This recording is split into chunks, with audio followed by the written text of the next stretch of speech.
Mungkin Dok, terkait yang tengah ramai kan kemarin ngundang nih Gus. Nah, Seperti apa sih Dok kemarin dapat itu juga kan apa namanya benda pusaka. Gimana? Bawa nggak pusakanya dong?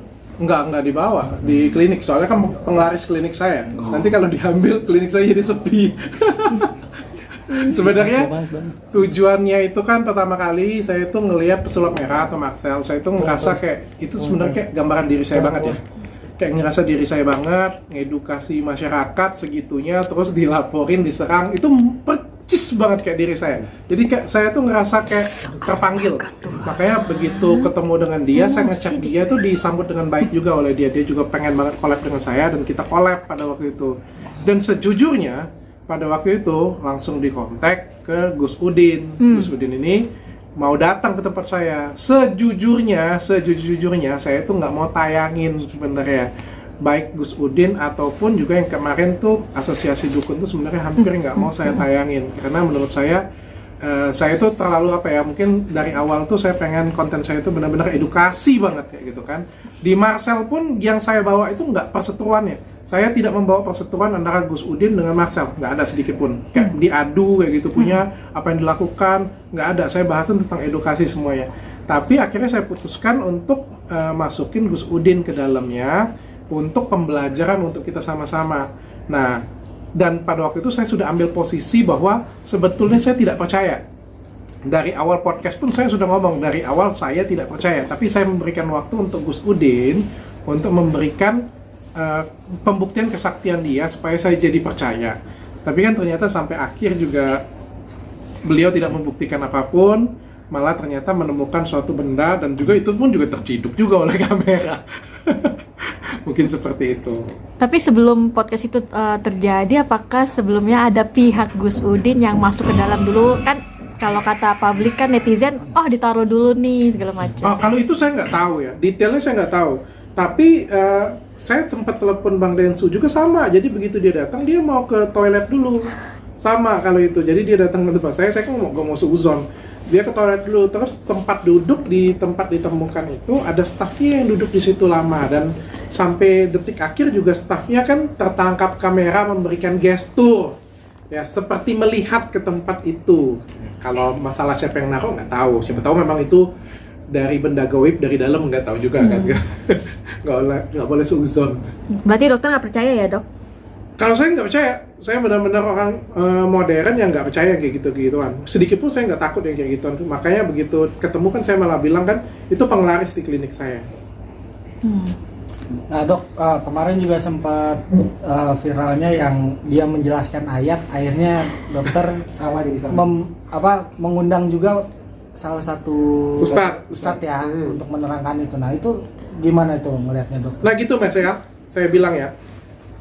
Ini juga menjadi pelajaran untuk saya, untuk jadi saya juga. Sejujurnya pada waktu Udin tuh ngomong, saya tuh nggak tahu itu salah. Karena saya kan non Muslim, saya nggak tahu sama sekali bahwa itu salah. Saya itu cuma terwow-wow aja. Cuma saya tuh menghindarin konflik agama. Begitu dia bawa-bawa ayat dan bawa-bawa agama, saya tuh pasti akan lari. Oh ya oke, aku nggak mau bahas agama nih, kita bahas yang lain aja kayak gitu punya kan. Dan ternyata itu dikomentarin oleh orang lain yang berkompeten di bidangnya. Jadi saya nggak ngerti sama sekali.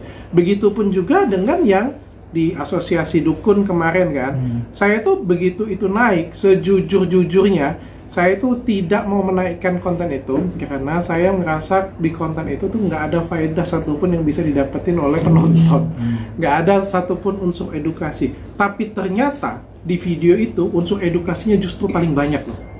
Kenapa? Karena setelah video itu naik, video itu banyak banget di stitch orang dan justru dijelaskan oleh banyak gus, banyak kiai, banyak ulama menjelaskan setiap detail dari awal sampai akhir. Pokoknya stitchnya itu nggak putus-putus semuanya dijelasin. Justru edukasinya jadi dapat. Bayangkan sesuatu hal yang saya anggap nggak berfaedah, justru faedahnya itu jauh lebih besar daripada video edukasi saya yang lainnya. Nah, terus dari asosiasi dukun kemarin tuh sebenarnya yang bikin mereka akhirnya mensomasi dokter itu apa? Nah itu saya juga bingung. Aku tuh juga bingung sih. Aku tuh sampai kasih ke pengacara aku kan, ini deliknya yang mana ya? Kok aku bisa dilaporin ya? Kok bisa diterima? Kok masih ketawa? Aku tuh juga bingung yang mana. Kan kita kan di situ kan, saya kan nanya. Masnya, Mas Jindannya bisanya apa? Kayak gitu, punya kemampuannya apa? Dia bilang dia bisa ramal. Terus dia bilang dia kebal tembak. Oh iya, kalau kebal tembak berarti kebal ini dong. Saya bilang, boleh nggak tes? Dia bilang kayak gitu. Kan dia tes. Terus kalau dia nggak bisa, kok nyalain saya? Kalau dia bisa, dia dapat iPhone. Nggak bisa, gue dapat LP. Itu sampai jadi meme dok, yang dokter mau suntik pakai jarum dokter itu. Iya, terus yang lucunya lagi kan yang kasih semangat kan pengacaranya sebenarnya. Kan pengacaranya yang bilang, iPhone, iPhone. Kasih tunjuk kita laki-laki katanya seperti itu. Terus saya nggak bisa setir loh. Yang saya pikir akan viral justru adalah kejadian yang agak akhir, di mana dia sedikit meremehkan salah satu ustadz di Indonesia ya kayak gitu punya. Saya pikir itu yang akan viral. Saya nggak nyangka yang viral tuh menit 44. Di mana pembuktian pakai jarum suntik. Kan saya nggak bisa, dan dia tersinggung karena apa ya? Beliau tersinggung tuh karena menganggap pencemaran nama baik beliau kayak gitu punya.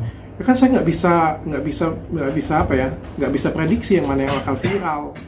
Ternyata yang viralnya itu.